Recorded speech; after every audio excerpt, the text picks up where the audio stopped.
Herkese merhaba arkadaşlar. Kanalıma hoş geldiniz. Yeni bir videoyla yine sizlerleyiz. Sizler için sevilen dizi Taşacak Bu Deniz'den yepyeni kamera arkası paylaşımlar getirdim. Taşacak Bu Deniz 7 bölüm çekimleri için hazırlıklarını tamamladı ve tüm oyuncular birlikteler ve çekimler hızla devam ediyor.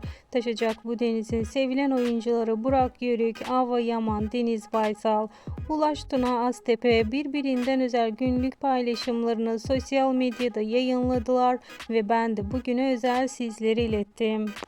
Gün içerisinde sizler için spoiler bilgiler de iletmeye devam edeceğim. Bunun için takipte kalmayı, bildirim zilini açık tutmayı unutmayın. Bir sonraki videolarımızda görüşmek üzere. Hoşça kalın.